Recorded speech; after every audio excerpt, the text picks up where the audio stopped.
Olá, olá, bom dia, tudo bem com vocês? Sejam bem-vindos ao canal Educação para nossa aula de arte, mais uma aula de arte aqui, de História da Arte. A gente está analisando um monte de coisa acerca da arte no Brasil das décadas de 60 e 70, né? A gente já falou de várias situações pictóricas, escultóricas, de informação musical, teatral, enfim. E hoje a gente vai tratar de um fenômeno musical. A gente falou de festivais de canção, né? Depois a gente falou de como a arte, principalmente a música, se desenrolou durante o período ditatorial com a questão da censura. E hoje a gente vai abrir aqui com o Jovem Guarda, que foi um lado B da questão da música brasileira em relação com a censura. A Jovem Guarda ficou liberada, não sofreu censura nenhuma, exatamente por causa do posicionamento da produção artística desse povo, dessa galera aí, que a gente vai analisar agora como a Jovem Guarda. Bom dia para quem já está aqui com a gente. Vamos lá, hoje 19 de setembro, e o mês está acabando, até passou da metade, né? O assunto chamado aqui de objeto do conhecimento, a Jovem Guarda. E ainda estamos dentro dos mesmos parâmetros, né, de objetivo, de compreender os parâmetros das artes visuais brasileiras nas décadas de 60 e 70. E no finalzinho a gente resolve aí umas questões. Beleza? Esse é o resumo do roteiro, aliás, da nossa aula. Sobre movimento musical no Brasil, já ficou claro, certo? A questão do posicionamento ideológico de produção musical no nosso país durante as décadas de 60 e 70. Como assim ideológico? Algumas linhas de composição, de letramento, né, de produção musical, estava preocupado em manter as pessoas alertas sobre a atmosfera, certo? Política, social no nosso país naquela época. Já outro braço, né, outra linha de produção, de pensamento artístico-musical, estava preocupado tão somente em fazer a questão do entretenimento, de fazer música para divertir, de chamar a galera para esquecer mais dos problemas e ficar mais ali na sua. E esse é um movimento que a gente vai chamar de Jovem Guarda, que nasceu como um programa de televisão. É bom a gente deixar claro também, viu, pessoal, que a televisão estava se popularizando no país. A partir da década de 50, quando começou o processo de instauração no território brasileiro da atividade televisiva, e na década de 60, né, em sequência, começou essa popularização, certo? Se viu como a TV se viu como um meio importante de disseminação de cultura. Então, alguns programas estabelecidos lá tinham, né, os seus nortes, tinham aí os seus ideários, os seus objetivos quanto à disseminação dessa cultura. Aí vários programas de TV tinham características específicas para atingir aí esses objetivos, certo? A Jovem Guarda nasce de um programa de TV. Foi um movimento cultural dos anos 60. Olha, apesar de ter nascido como programa de TV, ele cresceu como movimento cultural. Não esqueçam disso. E a gente vai já ver como é que isso se desenvolveu. E mudou o comportamento dos jovens da época. Ele não construiu um comportamento, porque esse comportamento já existia, só que ele foi mudado, transformou, levou para outro rumo o comportamento dos jovens da década de 60 e 70 no país. Foi iniciado a partir de um programa de televisão da emissora Record e tinha como apresentadores os cantores Erasmo Carlos, Vanderleia e Roberto Carlos. Com estilo musical, a Jovem Guarda sofreu influências do rock and roll e do soul e se inspirava nas músicas de Elvis Presley, Rolling Stones e Beatles. Em contrapartida, né, já havia um programa na televisão, né, no outro canal, chamado que tratava de bossa nova, certo? Não me lembro direito se era o Fino da Bossa, alguma coisa assim. Apresentado pela Elis Regina, né, e outro cantor. E eles começaram a perder audiência porque essa onda dessa nova música, né, dessas novas músicas, rock and roll, soul music, através de artistas como Elvis Presley, as bandas como Rolling Stones e os Beatles, certo? Entraram aqui no país com um efeito avassalador.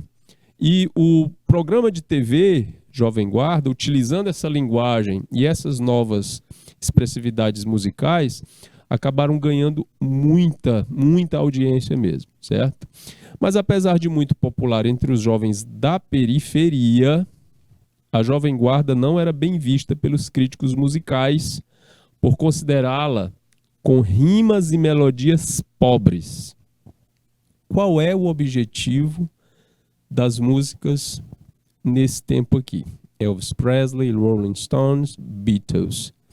Trazer lá para eles, trazer um novo pensamento acerca do dia a dia, das relações pessoais, certo? Das relações amorosas e do divertimento. Quando isso vem para o Brasil, foca-se ainda mais nessas questões de entreter e divertir. Aí, na tentativa, porque muitas das músicas que foram produzidas aqui eram releituras das músicas feitas fora do país. E na tentativa de criar uma versão, né, a gente vai dizer tradução, porque não é uma tradução direta, mas criar uma versão, os versos e as letras eram meio pobrezinhas mesmo, certo? Porque eram simples. Não tinham assim o contexto da estrutura poética da MPB. E também teve na Bossa Nova, nessa questão da estrutura poética, das entrelinhas, certo? Da metáfora. Não, era tudo muito direto, simples e específico. E divertido, certo? Por conta disso, sofreu muitas críticas dos músicos, né, envolvidos com a questão lá da MPB e de outras produções mais complexas, certo? Considerando com rimas pobres, né, e melodias idem. E também consideradas como alienantes. Por quê? Ora, a MPB veio, apresentou-se o tropicalismo também, né? A gente falou tropicalismo em outra aula, e apresentou-se como uma produção musical que levasse as pessoas a refletir e pensar situações sociopolíticas. Em músicas de pura diversão e entretenimento, não tem essa linha de pensamento, não precisa. Você vai se entreter e se divertir para esquecer exatamente dos problemas. Por conta disso, há uma alienação, você vai se... O que é alienar-se? Distanciar-se, ficar bem longe de qualquer coisa, não é que você possa construir em você algum pensamento reflexivo. Aí eles consideravam essas músicas alienantes. Mesmo assim, atenção, jovens, mesmo assim o movimento tornou-se um dos mais populares do Brasil e acabou influenciando outros gêneros musicais, certo? Sem falar da questão do apelo da mídia televisiva e do grande chacoalhar cultural que esse programa deu, né, no consumo dessas imagens, dessas mídias e desses artistas. A gente tem que lembrar que a gente está falando aí de um Brasil e de um mundo que sai da década de 50, entra na década de 60, e está sendo construído outros tipos de mercado, de consumo. Além do consumo de produtos, as pessoas passam a consumir ideias e pessoas consumindo pessoas. Os artistas são consumidos, a imagem deles, os produtos que eles colocam-se à disposição, a imagem para vender esses produtos, certo? Tudo que tem a ver, revistas que fazem entrevistas com esses artistas, e produtos, porque o negócio é mercado. Então cresce essa coisa do consumismo e aparece uma linha artística nesse período, né, que a gente vai chamar de pop art, reforçando essa situação bem aí, e tudo acontecendo ao mesmo tempo, certo? Mas vamos lá, como é que estava a questão da música nos anos 60 aí pelo mundo? A gente falou ali de Elvis Presley, né, Rolling Stones e Beatles. O que esse pessoal fez? Qual era a pegada deles, tanto musical quanto de apresentação visual, que chamou assim tanta atenção?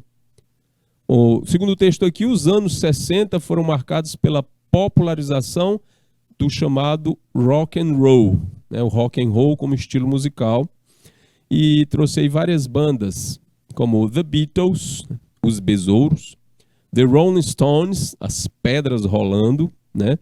Em conotação aí com o próprio nome do estilo, né? Rock and roll, né? Pedra e a pedra que rola, né? E nessa época também, gente, a música era considerada pelos jovens como um ato político. Por isso, influenciava tanto os jovens, porque eles encaravam a música como um ato político. Aqui no país, esse ato político, a gente viu essa divisão, certo? Do tropicalismo, da MPB, com críticas políticas, etc. Só que a indústria precisava de outra voz também, que rebatesse essa construção toda aí de reflexão, né? De levantar questionamentos sobre a situação política. E aí se deu muita ênfase, se colocou muito dinheiro mesmo na promoção dos artistas da chamada Jovem Guarda, para que houvesse assim uma espécie de abafamento entre os jovens dessa situação de estar vendo sempre música como ato político, ok? Ou que falasse de política. Voltando à questão do mundo aqui, um exemplo bem expressivo disso são as diversas músicas compostas em forma de protesto contra a guerra do Vietnã. Isso principalmente nos Estados Unidos, né? Vocês sabem a situação da guerra do Vietnã. Os Estados Unidos entrou numa guerra que não era deles, a história conta isso, e saiu de lá não em muitas boas situações, né? E acabou perdendo a sua empreitada, né, política no Vietnã, colocando muito dinheiro e muitos norte-americanos perdendo sua vida lá. Isso gerou um bocado de protesto, né? A música entrou também nessas manifestações. Bom, até então, a música usada nesse sentido era algo proibido. Até naquele momento, a música usada no sentido político era proibido. E a indústria da música tentava a todo custo ocultar o comprometimento dos artistas ante a tais acontecimentos. Então, embora fosse proibido, e embora a própria indústria tivesse essa preocupação, né, de ocultar o comprometimento dos artistas para usar a música como ato político, certo? A coisa foi do mesmo jeito, ok? Bom, os artistas, a indústria procurava ocultar essa manifestação. Evitava-se misturar música com política ou causas sociais. Mesmo assim, mesmo a indústria evitando esses processos, as bandas acabaram se vendo na responsabilidade de tocar no assunto de alguma forma. Ok? Isso no mundo aí nos anos 60. No entanto, essa questão de ficar segurando as bandas para não falarem de política, isso não perdurou. Porque os próprios acontecimentos, a efervescência dos acontecimentos políticos àquela época, que eram grandes, perturbadores e importantes, acabaram forçando a indústria cultural a abrir espaço, certo? Pois com a chegada do rock and roll em prol de causas, a música criava um novo trajeto. E tudo isso teve início na Guerra do Vietnã. Foi um conflito que foi de 55 a 75, durou aí 20 anos. No começo, os artistas expressam-se timidamente, mas com o tempo, e sentindo-se mais livres para isso, os protestos em forma de música se tornaram mais fortes. Aí, cada vez que se tornava mais forte, vinha outra banda, outro artista, com uma visão mais libertária, né? e vendo também que a sua voz poderia chegar a muito mais jovens que a cada dia estavam mais entregues a essa ideia de não sustentar, ok, os conflitos, tanto no seu país como fora deles. Nessa onda aparece também um movimento de contracultura, né, chamado movimento hippie, que vai não forçar, mas reforçar ainda mais pensamentos políticos dessa forma, que o movimento de contracultura é aquele que se propõe, certo, a lutar contra um sistema imposto, estabelecido. Então ele vai levantar questionamentos sobre o que é realmente importante fazer numa sociedade. E um dos principais pontos do movimento de contracultura conhecido como movimento hippie era quebrar essa ideia, né, de uma forçosa seriedade em tudo que fosse feito. As pessoas tinham que ser mais livres, elas tinham que ter oportunidade de libertar suas ações e os seus pensamentos. Aí eles difundiram várias ideias em torno disso, inclusive o amor livre. Bom, e ainda falando em músicos que usavam a música como forma de protesto, a gente teve, naquela época, Bob Dylan com Masters of War, né, os mestres da guerra, Simon and Garfunkel com Scarborough, né, Fair Canticle, entre tantos outros. Nos Estados Unidos fizeram um sucesso danado. A gente está falando de juventude, mas assim, naquela época, hoje a gente fala de juventude, a gente alargou um pouco mais o leque, né? A gente parte aí da adolescência já até os 30, 35 anos, a gente ainda encara. É aceito pela mídia e usado pela mídia juventude, né? Essa faixa etária aí, de entre 15 e 35 anos. Naquela época, juventude era o povo entre 20 e 30. Ou 20, 25, era bem estreito mais, certo? Porque depois dos 30, principalmente nos Estados Unidos, até os 30 anos, tinha uma ideia de que alcançar um sucesso social estava muito ligado a alcançar sucesso profissional. E o que é o sucesso profissional para o estadunidense até hoje? É você criar, né, reservas financeiras até os 30 anos de idade. É muito famoso lá a questão do ganhar o primeiro milhão até os 30. Então, depois de 30 anos, é tipo uma meta a ser perseguida e alcançada. Você está com 30 anos de idade e amealhar lá $1 milhão na conta. É tipo um status social você conseguir fazer isso. Lógico que nas décadas de 60, 70, 80 e 90, isso não era muito forte. Isso foi perdendo força, mas ainda fica muito ligado à questão do sucesso pessoal e profissional através, certo, do acúmulo de bens, de riqueza, né, e de dinheiro. Tanto que culturalmente nos Estados Unidos, você faz 18 anos de idade, entre 18 e 20, e se você ainda mora com seus pais, isso é visto como motivo de vergonha pessoal. Ok? A liberdade pessoal e profissional já é perseguida a partir dos 15 anos. Eles já começam a pensar nisso. Está terminando lá o que eles chamam de college, que é college não, o high school, que é o ensino médio aqui para a gente, é terminando o ensino médio e já indo dar o seu jeito para iniciar os estudos na faculdade. Essa faculdade é paga, e aí tem que trabalhar para isso, e ele já começa esse processo de libertação da família. E os pais incentivam. Hoje nem tanto, mas naquela época era muito mais incentivado isso de, olha, toma conta da tua vida, tu já vai fazer faculdade. Então aqui a gente conseguiu juntar uma grana para pagar essa faculdade, mas tu tem que ajudar também. Aí depois do ensino médio a galera já vai embora de casa, vai morar sozinho em repúblicas na faculdade, depois vai tomar conta da vida. E esse distanciamento da família é considerado por eles como muito salutar. Na nossa cultura, isso já precisou ser mudado um pouquinho, né? Porque a cultura do brasileiro é principalmente dos pais, né? De pensar, quanto mais tempo os filhos estão sobre as asas do pai e da mãe, melhor. Então a gente tem uma visão diferente aí sobre essa situação. Continuando aqui, aí sim, aí o movimento hippie entrou com essa proposta de contracultura, certo? Mas tudo não se resumiu apenas à Guerra do Vietnã naquele tempo.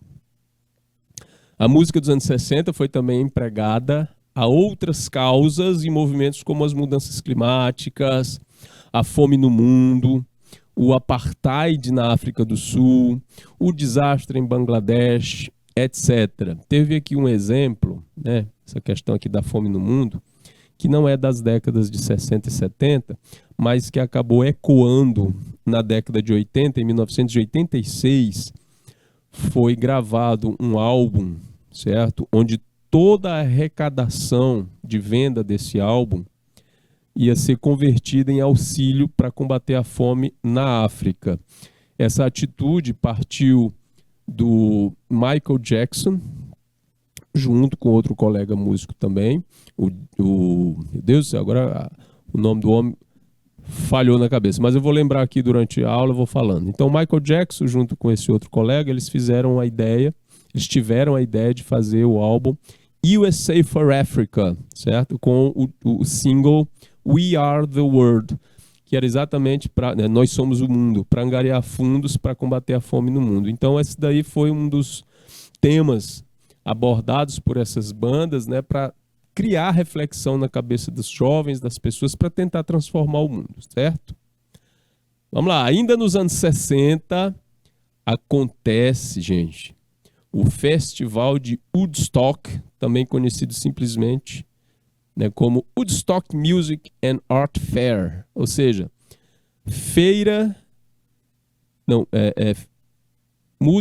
música e feira de arte de Woodstock, mais ou menos isso. Woodstock é uma cidadezinha nos Estados Unidos. Esse foi um famoso encontro de músicos que aconteceu entre 15 a 18 de agosto de 1969, nos meses finais dos anos 60, e que se tornou um ícone da cultura mundial. Por quê? A gente pode dizer que o Festival de Woodstock foi o ápice de todo esse processo, certo? Em que a música nos anos 60 estava querendo fazer entre os jovens, né, de esclarecimento sobre questões políticas e sociais e de mudança social, porque a gente vinha na década de 50 com estruturas ainda muito rígidas quanto às questões de família, futuro, relacionamentos internacionais, fome no mundo, o papel das grandes potências no combate a essas desigualdades sociais. Aí, por conta disso, e em termos culturais, o Festival de Woodstock torna-se esse ícone, né, na luta e na divulgação dessas ideias através da música dos anos 60. Isso acaba trazendo para o Brasil ideias que vão criar tanto o tropicalismo e influenciar a MPB, como a criação desse outro lado da moeda chamado Jovem Guarda. Tá aí, né, na fotografia, os apresentadores do programa, bem novinhos, né? Roberto Carlos, Vanderleia e Erasmo Carlos. Eles levavam à frente um programa que falava de diversão, de boa vida, de positividade, de muita energia, certo? E eles também cantavam e traziam convidados para cantar no palco junto com eles. E lembrando aí que esses programas de TV eram ao vivo, tá? Não tinha playback, não tinha gravação para fazer e depois apresentar em outro dia. Era rodado ao vivo. Como era esse programa de TV? Em 1965, a Record começou a transmitir em suas programações de domingo os jogos de futebol. A cobertura foi tão promissora que os estágios começaram a ficar vazios. Os estádios, né? Que tem estágio, é estádio. Porque o pessoal, se eu posso ver o futebol na TV, por que eu vou para o estádio? Aí depois as emissoras tiveram, aliás, os clubes tiveram um trabalhão para poder trazer de novo o torcedor para o estádio. Bom, por causa disso, a emissora foi proibida de realizar novas transmissões do esporte. Olha só, que interessante. A Rede Record começa a transmitir os jogos, o pessoal acha mais confortável ficar em casa, vendo os jogos pela TV, porque cá entre nós, Ontem eu vi o jogo do Flamengo e Fluminense e é muito mais interessante você estar vendo o jogo em casa. Eu acho. Porque você tem ali vários suportes. A própria narração, que cria, né, uma emotividade. O narrador é que faz o jogo. Quando você está lá no estádio, você não tem esse recurso da narração, certo? Dos melhores momentos, de ver o lance de perto, a câmera isso, a câmera aquilo, que vem de cima, que filma de lado, a super câmera, não sei o quê. Então se torna muito mais atrativo. Lógico que isso não, esse monte de recurso não tinha na década de 60 na Rede Record naquele tempo, e os jogos eram até em preto e branco, a transmissão. Mas mesmo assim, só o recurso da narração já era bastante interessante. As pessoas iam para os estádios, ainda tem gente que faz isso hoje, que leva um radinho e vai acompanhando o jogo, vendo, né, e ouvindo no rádio, por causa da narração, né, dos esportistas de rádio. Enfim, as pessoas ficaram mais acomodadas em casa e os estádios, né, foram ficando vazios. O que acontece? Os clubes ganham dinheiro com as entradas dos jogos. Então eles estavam perdendo, né, investimento. Aí, estavam deixando de investir porque não entrava mais dinheiro. Aí a emissora foi proibida. Olha, você não pode mais transmitir os jogos, não. Não, porque vai acabar destruindo, né, a arrecadação dos clubes. Hoje há um trabalho de compensação. Você vê que quando, né, as redes de televisão estão transmitindo jogos, você percebe que os estádios, né, têm ali o seu público. Bom, aí eles não puderam mais transmitir. Com o buraco na programação, a TV Record resolveu criar um musical que despertasse o interesse dos jovens. Então, bom, a gente vai prender os jovens em casa de novo. A gente perdeu, porque quem ia muito para estádio era jovem, ver jogo. E aí os jovens já estavam em casa, porque estavam vendo jogos em casa. Aí eles foram proibidos de transmitir os jogos. Aí eles pensaram, a gente vai dar um jeito de manter esse jovem em casa ainda. Então vamos lá. Um musical que despertasse esse interesse. O Roberto Carlos, o Erasmo Carlos e a Vanderléia foram então convidados para embalar os domingos da emissora.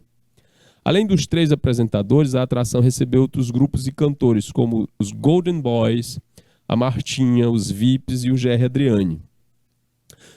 Depois disso ter passado, depois de alguns anos, já na década de 70, o Roberto Carlos faz uma música falando, né, dos programas da Jovem Guarda, onde ele cita, né, na letra, Jovens Tardes de Domingo. Vamos lá, o programa destinado à juventude, que gostava de música pop e rock, foi sucesso imediato.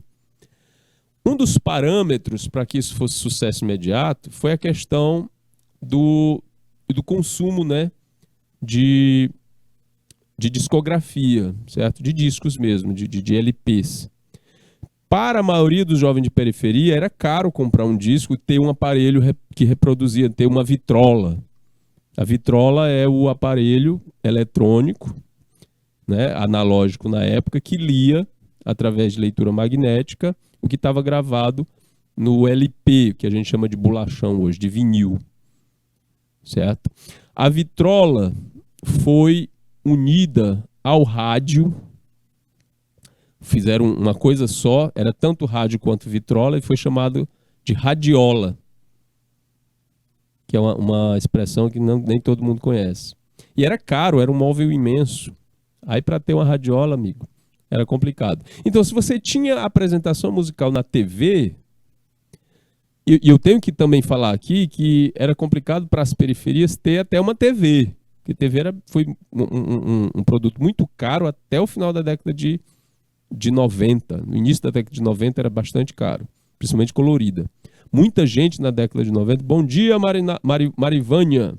Muita gente na década de 90 ainda tinha televisão preto e branco. Mesmo assim, você ter o acesso a essa mídia ali, ao vivo, era fantástico, certo? Por isso, sucesso imediato, e virou líder de audiência, com 3 milhões de espectadores em São Paulo e transmissão em videotape para diversas cidades do país. Aí já tinha o recurso do videotape, Eles faziam a apresentação ao vivo, certo? Isso era gravado em videotape e depois repassado para as outras capitais do país, as outras cidades do país. Mas sucesso estrondoso esse programa, né? E aqui naquela época, no auge desse sucesso, Roberto Carlos, a Vanderlei, o Erasmo Carlos, representantes da Jovem Guarda. Olha só a indumentária, né, visual, provocativa para a juventude daquela época. Um misto de tradicional com vanguarda. O tamanho desses colares, gente. Quando você vê esse colar com essa corrente imensa, desse jeito aí, trazendo para hoje, e aqui a Vanderleia, né, toda um ícone loiro, né, da juventude nacional daquele tempo. Aqui, quando a gente traz para a nossa leitura de hoje em dia, a gente percebe esse tipo de indumentária, dessas correntes brilhosas, corrente, né, espessa, nada sutil, a gente vai ver aonde? Em cantores da linha ali do rap, né, do trap, dessas bandas mais voltadas para esse estilo musical. Naquela época, era indumentária artística do pessoal da Jovem Guarda, ok? E era também um estilo de ostentação, para reforçar ainda mais a ideia de sucesso pessoal, daquilo adquirido através de bem material, certo? E a juventude ficava doida, né, atrás de perseguir também um visual como esse, certo? Vamos lá. Cantores e bandas que passaram pela Jovem Guarda, a chamada Jovem Guarda. Nós vamos já, daqui para o final da aula, vai ficar esclarecida a questão desse nome, tá? Erasmo Carlos, Roberto Carlos e Vanderlei foram os principais representantes do movimento. Eles eram os líderes, os principais representantes e os apresentadores, né, do programa. Mas outros cantores e bandas também participaram da Jovem Guarda. Abaixo algumas histórias de alguns deles. Vamos destacar aqui o Golden Boys, os Golden Boys, essa galera que está aqui do lado. São quatro, né, quatro cantores. Olha que interessante, a indumentária já, né, ainda, né, comportadinha, né, colete de cetim, gravatinha com laço e tal. Depois de um tempo, já entrando assim, no final da década de 60, é que a aparência indumentária, certo, foi ficando mais assim como dessa imagem aqui, certo? Mas no início era tudo muito assim, assim meio, sabe, ainda nos idos de 50, imitando as bandas americanas da década de 40, 50. Quem são os Golden Boys? Os garotos dourados. Golden Boys era um grupo formado por 4 integrantes, os irmãos Roberto, Ronaldo, Renato Correia e o primo Valdir Anunciação. Versão brasileira da banda de vocal americana The Platers. Então era tudo muito assim, gente. Tudo muito releitura do que estava sendo feito nos Estados Unidos e na Europa dentro dessa linha. Então os The Platers foram relidos aqui no Brasil como Golden Boys, certo? Os músicos se destacaram na indústria musical ao cantar versões de diversos artistas de sucesso, certo? É tipo assim, cover.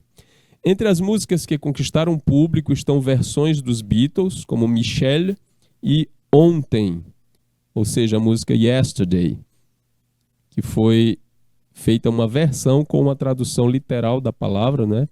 A música foi gravada aqui como Ontem. Essa Michelle é muito boa também, dos Beatles. Depois vocês dêem uma procurada para ver aí do que a gente está falando direito, certo? Sobre a questão musical. E aí eles acabavam ganhando espaço e sucesso em cima de músicas que já eram, né, que já tinham seu espaço, seu sucesso. Só que assim, na sociedade iletrada brasileira, em sua maior parte, né, de gente que não era alfabetizado direito, ou que tinha o mínimo de alfabetização, e não conheciam a língua estrangeira, a língua inglesa, certo? Era muito mais fácil ter uma versão em português. Isso não é diferente, pessoal, do que está acontecendo, do que já vem acontecendo desde o começo dos anos 2000, com muitas bandas de forró e de tecnobrega, né, no Pará e aqui no Nordeste, quando grandes sucessos da música internacional são feitos, né, a pessoa fala que é tradução, mas não, são feitas versões para o português, no ritmo de forró, de brega, de tecnobrega, certo? Não é nada diferente, é seguindo a mesma linha. Só que aqui eles mantinham o estilo musical, certo? Era rock igual ao que vinha de fora. Eles mudavam a letra, né? Colocavam uma letra aí versionada. Outra que entrou nessa mesma onda foi a Martinha. Assim como muitos outros cantores, a Martinha iniciou sua vida artística no programa Jovem Guarda. Em sua primeira apresentação, cantou a música de sua própria autoria, né? Eu Te Amo Mesmo Assim. No ano seguinte, o Erasmo Carlos gravou uma canção da compositora e fez muito sucesso com ela. Ao longo dos anos, Martinha participou de diversos outros festivais e em 2005 colaborou com os eventos de comemoração dos 40 anos da Jovem Guarda. Aqui o estilo jovem vendido na década de 60, estilo feminino, né? Desse vestidinho com a tal da mini saia, que era assim uma coisa de absoluta vanguarda naquele tempo, né? A moça de mini saia, e as botas. A bota era tudo nos anos 60, bota feminina. Usar bota até a altura, né, do joelho, ou passando disso, né, passando um pouco do joelho, no meio da coxa, e com saias curtíssimas e blusas que eram justas ao corpo. Uma maquiagem que destacava o sombreado em torno dos olhos e os cabelos, né, escorridos ou presos com grandes coques. Isso aí dava o tom da indumentária da moda dos anos 60. Eu já percebi várias festinhas que já aconteceram em escolas ou que me pediram para fazer uma espécie de orientação quanto à questão estética dessa época, em que as pessoas queriam fazer festas com temática dos anos 60 e toda a indumentária, toda a roupa eram saias rodadas, de bolinha, né, com óculos escuros e manga bufante. Essa parte aí é da década de 50. Então, quando a gente vai falar de festa da década de 60, que você vai colocar esses vestidinhos rodados, uma saia rodada longa de bolinha, isso não é 60. Tem muita gente que confunde as duas coisas. Então, década de 60, bota e mini saia. Beleza? E a Martinha era conhecido como o queijinho do iê, iê, iê.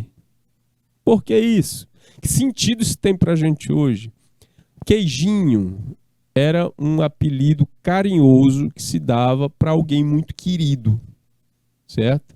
E iê, iê, iê era a maneira como esse estilo musical foi conhecido aqui no país, naquele tempo, certo? Por causa de uma música dos Beatles. A gente vai já ver a explicação aqui com o decorrer da aula.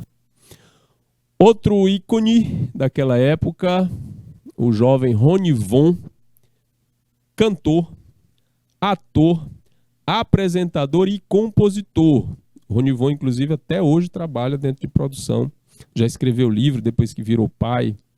E aí separou e teve que cuidar ele mesmo dos próprios filhos, como se isso fosse um grande desafio. Escreveu um livro chamado Mãe de Gravata. Vocês podem depois até ver isso, pesquisar isso aí depois. Ele iniciou sua carreira durante a Jovem Guarda, nunca participou do programa apresentado por Roberto Erasmo e Vanderleia, nunca, mas fez grande sucesso cantando A Praça e Meu Bem. Apresentou em 1966 um programa denominado O Pequeno Mundo de Rony Von, também na TV Record.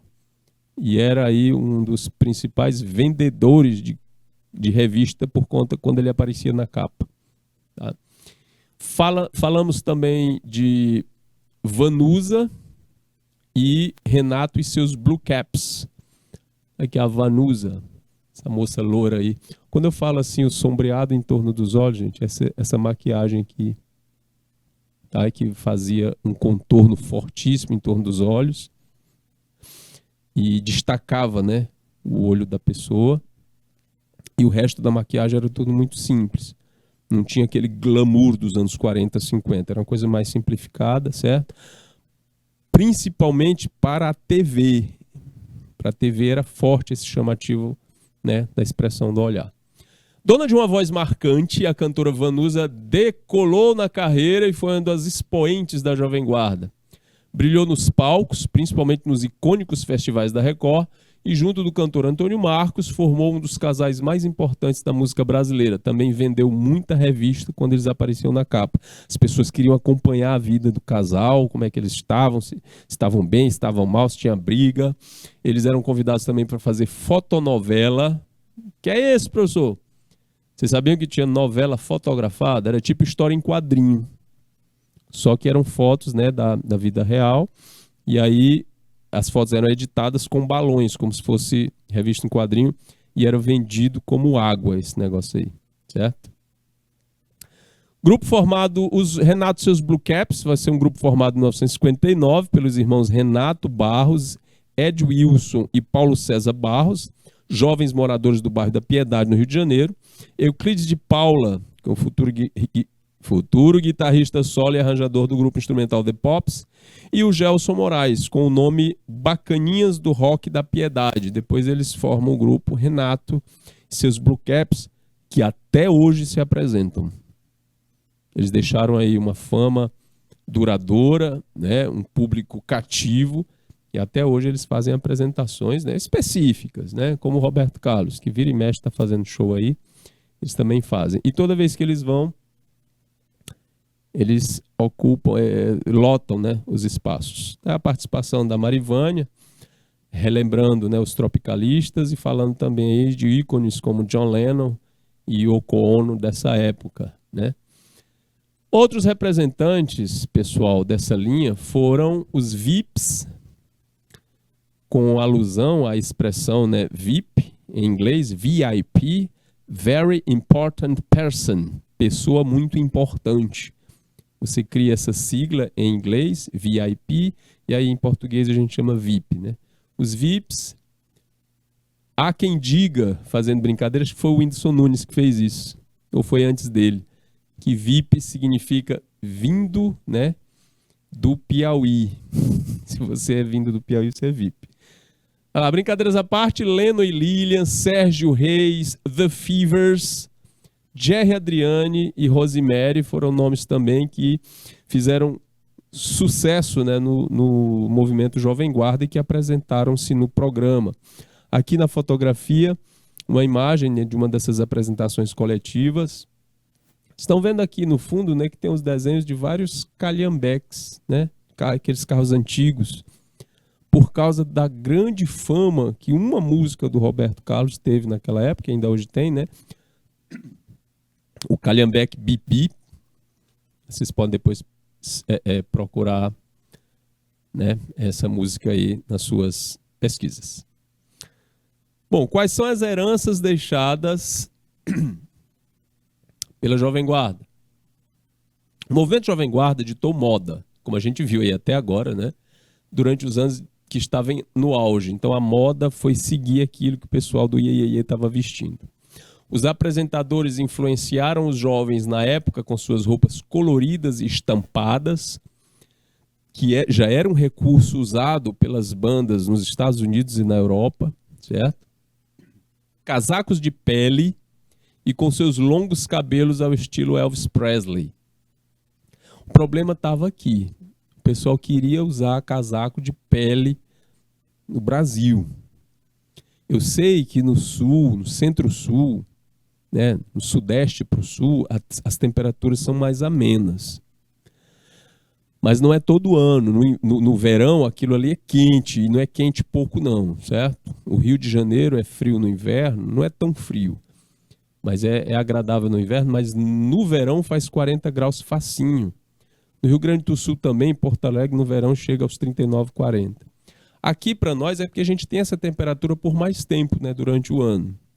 Aí trazer uma indumentária como essa daí, casaco de pele, para usar no Brasil simplesmente para imitar estilo, foi uma coragem. Foi uma coragem deles. Ah, professor, mas isso é naquele tempo. Se hoje em dia as pessoas têm a cabeça mais aberta, elas não vão fazer isso. Gente, ainda tem gente que usa terno e gravata para trabalhar aqui no Brasil.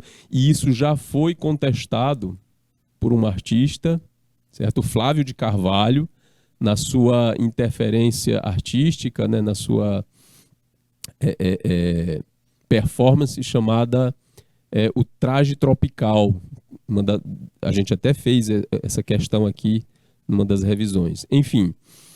E também hoje em dia a gente vê uma galera que anda aí nos shoppings das cidades, aqui no Nordeste, aqui em Teresina também, que imita a indumentária do povo de fora usando moletom bem pesado, certo? Roupa de frio. Eu já fui ali no shopping Riverside e muitas vezes vi uma galera ali que o suor escorria pela testa, mas ele não tirava o capuz, certo? Do moletom grosso que ele usava. Mas por que isso? Porque a gente quer imitar aquilo que parece legal pra gente, certo? O movimento também ajudou a difundir diversas gírias, frases e expressões. Isso é normal acontecer em movimentos musicais e de cultura. Até hoje isso é praticado, né? Entre elas algumas expressões como boca de sino, que era um tipo de calça com a barra alongada, uma barra bem larga, certo? Eu lembro que meu pai usava uma calça dessa e elas eram estampadas, certo? Estar por fora, fulano está por fora. Ignorar algo, não saber o que se passa no momento. Essa gíria apareceu naquele tempo. Ficar para titia ou ficar para tia é a moça que não casa. Não sei se vocês conheciam. Eu ouvia muito isso quando era criança, adolescente. Hoje em dia eu quase não escuto mais. Só os mais velhos falando. Mas foi uma expressão cunhada naquele tempo. Ficar neném, não ter dinheiro. Hoje a gente chama ficar liso, né? Gastar o latim, ficar horas tentando conquistar o broto. É gastar o latim. E o broto é o que era? A garota desejada. Geralmente uma moça novinha, tá? Chamada de broto. Nas músicas mais antigas do Roberto Carlos, ele vai usar muito essa expressão, né? Broto. Vamos lá. Mesmo após o fim do programa, o programa acabou em 68. Mesmo depois disso, a Jovem Guarda continuou a realizar influência. Alguns dos seus artistas, como o cantor Sérgio Reis, migraram para o sertanejo e inseriram características do movimento no novo estilo. Eu, inclusive, conheci o Sérgio Reis, né? Quando eu ouvi falar de Sérgio Reis e ouvi suas músicas na televisão, já foi no estilo sertanejo. Deu muito tempo depois é que eu fui saber que o Sérgio Reis fez parte da Jovem Guarda. O Roberto Carlos, por sua vez, participou junto com Caetano Veloso e Gilberto Gil de um movimento que estava em ascensão, o tropicalismo, que a gente falou dele depois, mas a participação do Roberto foi ali meio tímida, né? Com esses dois, o Roberto compôs diversas músicas. Curiosidades sobre a Jovem Guarda, questão do nome, né? Falei para vocês ali que a gente ia ver a questão do nome. Esse nome Jovem Guarda nasceu da frase do líder russo Lenin, onde ele dizia: o futuro pertence à Jovem Guarda porque a velha está ultrapassada. Aí eles tiraram esse nome, né, Jovem Guarda, daí, porque o futuro pertencia à juventude. Beleza? O movimento também era denominado de Ye Ye Ye, em referência à música She Loves You, dos Beatles, né, onde eles diziam She Loves You, Ye Ye Ye, e repetiam o refrão. E aí o movimento tomou esse nome. Tanto que a Martinha ali, né, vocês viram, ela foi chamada de o queijinho do Ye Ye Ye. Em 2005, foram realizados diversos eventos e shows em comemoração aos 40 anos da Jovem Guarda. Eu não lembro de algo feito em 2015 para comemorar os 50 anos. Mas, enfim, o show dos 40 anos, né, os shows e as comemorações, eles foram mais expressivos, mais contundentes para os 40 anos do que para os 50 anos de Jovem Guarda. Ok? Músicas da Jovem Guarda. Os elementos mais importantes do movimento da Jovem Guarda, as músicas, né, no período, falavam sobre festa, liberdade e romance. Por causa desses temas, eram considerados por intelectuais como alienantes. Então, entre elas, as mais populares foram Eu Te Amo Mesmo Assim, da Martinha, de 66, Festa de Arromba, né, do Roberto Carlos e do Erasmo Carlos, equivale mais ou menos à festa no AP do Latino, tá? Quero que Tudo Vá Pro Inferno, do Roberto Carlos. Essa música do Roberto Carlos segue a linha do rock anglo-saxão, que fala sobre carros, liberdade, festas e paqueras. Por isso que o povo dizia que era alienante, né? Eram alienantes as letras. E vamos às questões, certo? Concluí? Tá tudo ok? Falei de tudo. Tá aqui a imagem do Roberto. Quero que vá tudo para o inferno. Aliás, essa expressão que o Roberto usou na época, ela foi bem impactante na sociedade, né? E bem pesada. E ele manteve por um tempo, porque ele era representante de um movimento que estava ali quebrando tabus, certo? A Marivane dizendo que lembra dessa música. Deve ter ouvido aí já. Aí depois de muito tempo, quando o Roberto já estava numa nova linha, né, um cantor romântico, cantando para as pessoas os sabores e dessabores dos relacionamentos, e muito envolvido com a questão religiosa, né, ele devoto Nossa Senhora, a padroeira do Brasil, Nossa Senhora Aparecida, ele veste azul exatamente por conta de uma promessa.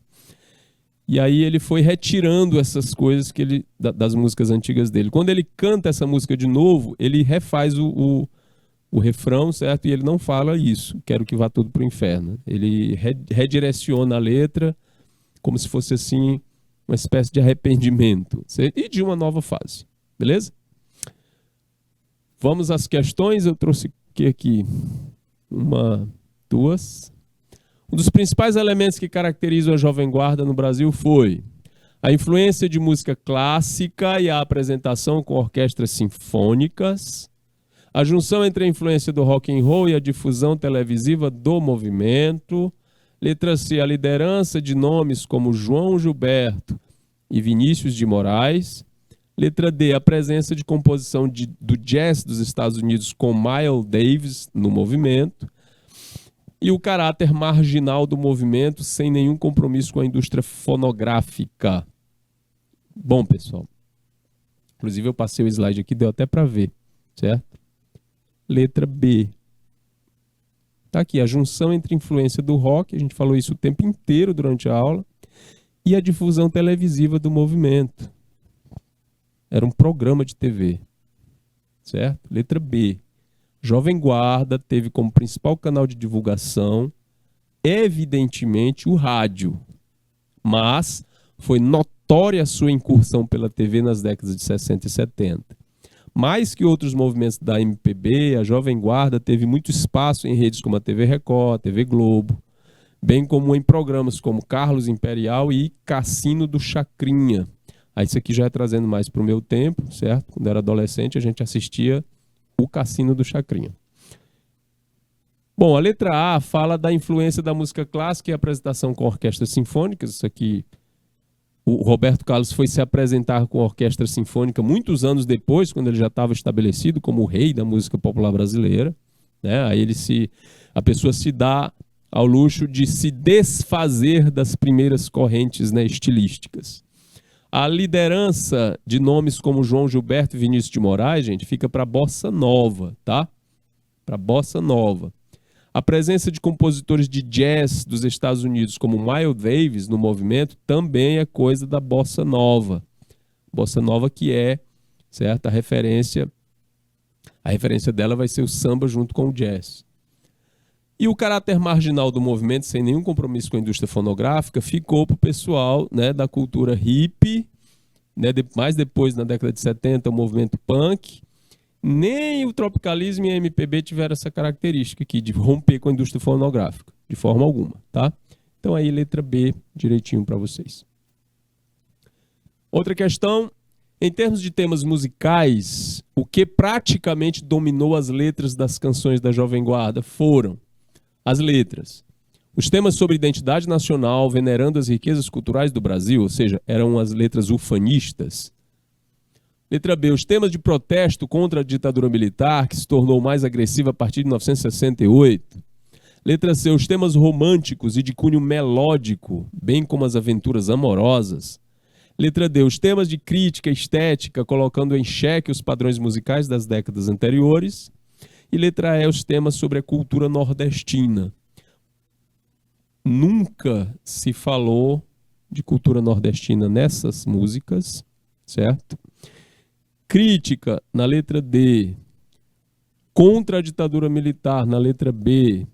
Identidade nacional, venerando riquezas culturais do Brasil, na letra A, não fazem parte das colocações das características da Jovem Guarda. Então os temas eram, letra C, românticos de cunho melódico, bem como as aventuras amorosas.